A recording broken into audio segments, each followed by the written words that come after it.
Good afternoon, everyone. It is such an honor to be here today. And, to be being asked to be the first speaker is a high privilege. But you want to know something? For me, the true honor and the excitement of being here is being asked by the students to be here. And I just want to give a hand to all the students for their remarkable job today, pulling this off. So proud of them, and I hope that this is the first of an annual event that's going to keep happening for the school. So, passion. They say that what you like to do when you're young, whether you like to look at cars, or whether you like to sing and dance, or whether you like to write, those are going to be things that you're probably going to end up liking to do when you're older. And for some reason, we all have no problem with children doing all these things when they're young, when they're in elementary school. But for some reason, later on in life, these become just sort of fun things. And they're not very serious. And now it's time to study math, and it's time to study English. And so you only do those other fun things and your passions in your spare time, if you have any spare time. Well, when I was young, I loved to sing and dance. When The Sound of Music came out on my birthday, I think I was probably the only 3-year-old who went and saw that 5 times in the first week. And that was in a theater, so my parents had to take me to see it. And I just sat, and if you've watched this movie, it's a long movie. It's not a half-hour movie or an hour and a half. It's like, 2.5 hours. And I just loved it, and I watched it, and I ate it up. And when I was young, whether it was Mary Poppins or Oliver or it was Bye Bye Birdie, I would play and listen to it and dance and sing and try to memorize all the parts and do everything. But then life sort of happens, right? And, sorry parents, but, kids, parents sort of get in the way, right? And what they do is they say, like my parents, you need to play the piano and you need to learn the violin, right? But I wanted to play the trumpet and I wanted to play the oboe, okay? My parents signed me up for gymnastics. But you know what I wanted to do? I wanted to actually, play volleyball, and I wanted to run track. And then my parents said, you got to study ballet, right? And I thought, well, I really actually want to do jazz, and I want to do musical theater, okay? But my parents also wanted me to be a doctor, and they wanted me to be a dentist, and we know what happened there, right? So I'm neither one of those. But you know what? Here's what I learned. I learned that actually, if you do all these different things, which I ended up doing, because I did end up dancing jazz and taking ballet and gymnastics, and I did play the violin, but I also did play the oboe, and I was in a jazz band, but I was also in an orchestra, and I was also in a concert band. I ended up realizing that, number one, I actually sort of liked ballet. Ballet was actually pretty good. And so ballet actually became a passion too. And you know what? Teaching piano gave me extra money when I was going through college. So that wasn't so bad either. So what I learned was that you can develop new passions and that you can keep your passions. They don't necessarily have to be something you end up doing all your life. Some people will say, actually, when you did find a job that fulfills your passions, because you do end up on a stage and you do get to perform for people on different topics and maybe even more, right, in different ways than maybe I would have if I pursued my earlier passions. But what I'm trying to say is you can still include your passions in what you do. And for some of us who are lucky enough, you can actually make some of those passions part of your job, and then it just becomes magic. So what I want to say is that follow your passions. It will lead to your purpose. Oprah Winfrey. Okay, what about actions? Well, for me, actions is really simple. Actions is like just do it. And I'm not trying to sell you some sports gear or anything like that. What I'm trying to say is that it's really important to learn by doing. It is so much time wasted if we're just thinking and planning and perfecting and tweaking. Like, just go do it and learn. And so I like to go and say, hey, go march in that parade, right? Go in there instead of just watching it go by and wondering what people are talking about. Here's me and my students over in Germany in a climate change march. And, I've tried skydiving. I've tried snorkeling. It's me, I'm like that tiny thing over there floating there and watching the sharks go by. And you know something that's really cool? Everybody's scared of sharks, but when you're in there and you see them go by, they're majestic and they're calm and they're beautiful. So you just have a different appreciation when you go do something instead of watching it on TV. Big, big difference.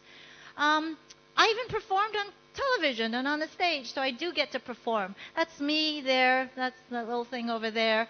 And that was actually on TV because guess what I also tried out? I tried out a beauty contest, and that was Miss Canada, and I was Miss Vancouver. I didn't win Miss Canada, but I did win the talent section. So just try a whole bunch of things, because you know what? The best way to predict the future is to create it, right? What does it feel like? I don't know. Go do it. Then I'll know, and then I'll figure out what I'm going to do with it. So I think that's really an amazing thing to do, and this is why you have design thinking at HTNIA, you guys. As you know, design thinking makes you just go try it, right? You have to empathize, you have to ideate, you gotta define and prototype and iterate and do it over and over and test and get feedback, because the more you do stuff, the more you just go do it, guess what? You're going to find out a lot of stuff. You're going to learn how to solve problems, and you're going to use that process in your life. It's going to be intuitive. It's really going to help you. At the beginning, you might go, I'm doing it again. I'm going to do it again. But later, it becomes something that you just do automatically for many different things. So all that takes something else, right? It takes courage. And how does one get courage?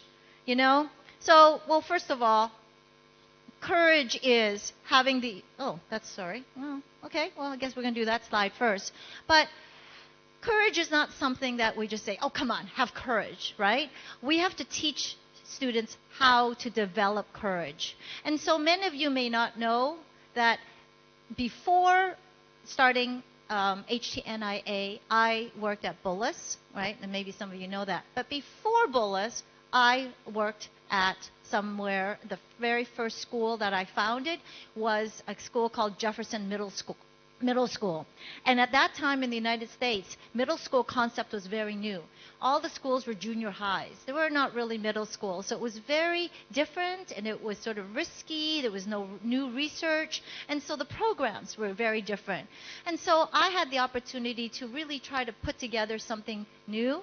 And hopefully it was creative and fun for students. But that was really the first time I had to go out and take some risk, right?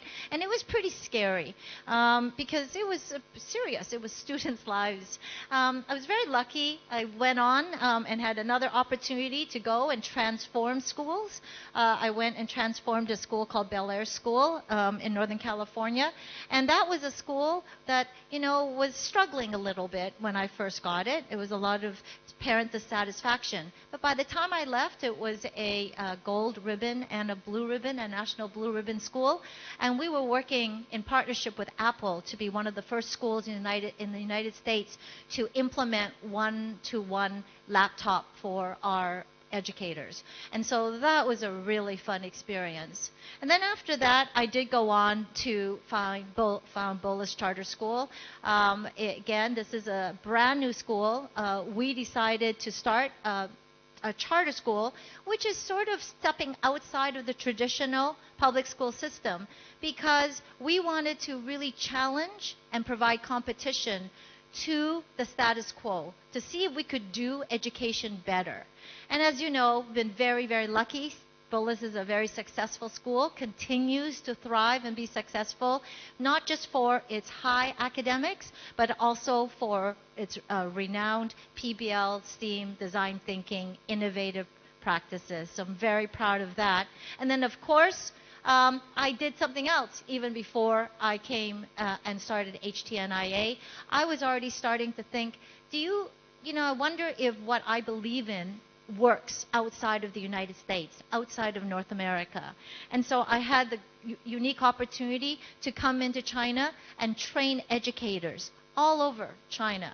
They bring them all in together over the summer and had the opportunity to provide them some training. And it really made me excited about the possibilities in China. The students are amazing. The teachers were really willing to learn. And so when I was offered the opportunity to start HTNIA, of course, I jumped at it. So I'm giving you this history not to say, look at all that I've done, because I could probably spend 2 hours telling you all the mistakes I made, right?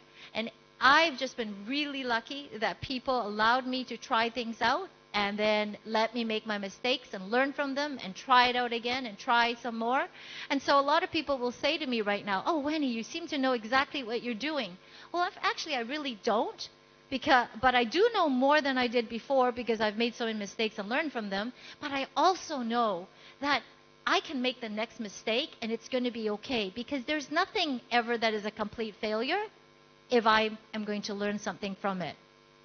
And transformations, well, you know, transformation literally means to transform. You're going literally beyond your own form, your own self. So how are you, when you do a personal transformation, how are you going to change who you are, right? What you are, how you live. So this is really, really, really difficult. But you know what? If you have the courage, if you are willing to take the risk, if you have passions that you can depend on, right? And you can do this. So we want to provide you opportunities to do it. That's why we have the Impact Lab here.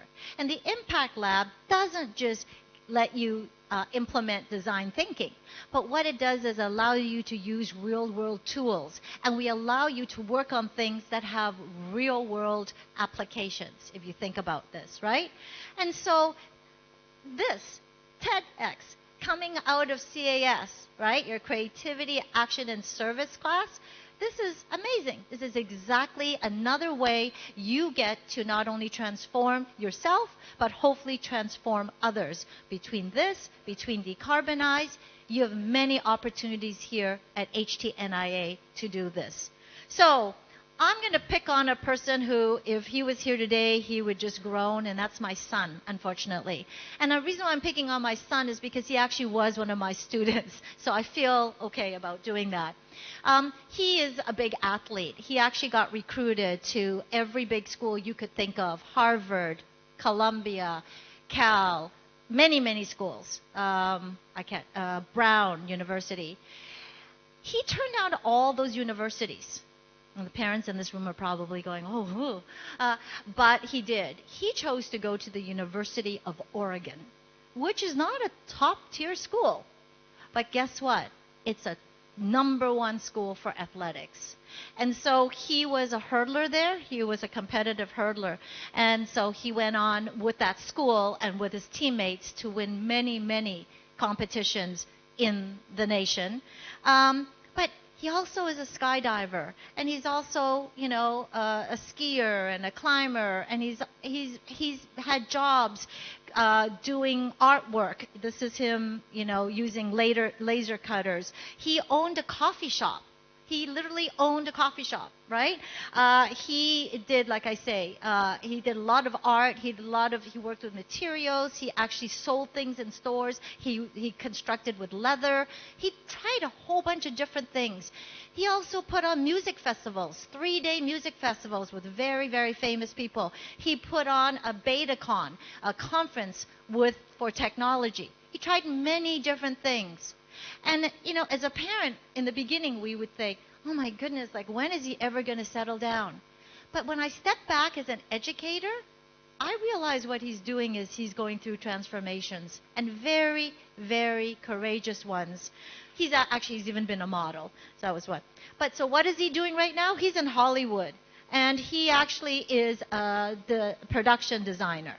And he works on major videos, major set design, like for Saturday Night Live, many things. These are big artists in the States. You might know them, Jack Harlow, Kendrick Lamar, very, very big artists. And so he works with them now, and he does music videos and art design. He's very happy right now. He's been doing it for 2-3 years, but I have a feeling he's going to continue to transform in his life. And that's okay. That's all right with me. So, Illuminated Mindset. I hope you understand all the components that we're hoping will go into an illuminated mindset. And this is really huge, and I think you're going to put this up in Chinese over there.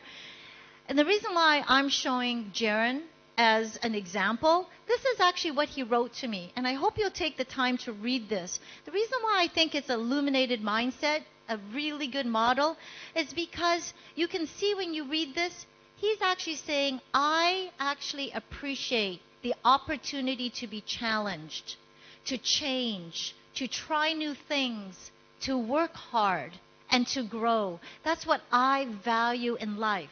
And that's his state of having an illuminated mindset. It might not be exactly the same as yours, or yours, or yours, but that's his. And it's a noble one. And it's one that I'm very, very proud of to have played a part in developing. And that's what we hope also to do for you. And last but not least, I want to share with you Katie. Katie is also a Bullis grad, and she has just gone on to rock the world. She has a very unique passion for women's rights and for supporting women issues. And so she has gone on after high school to continuously work on iterating and designing many different opportunities and things and events and ways and to teach others to support women. So she is actively working on, as you may know, the United Nations Sustainable Development Goals, right?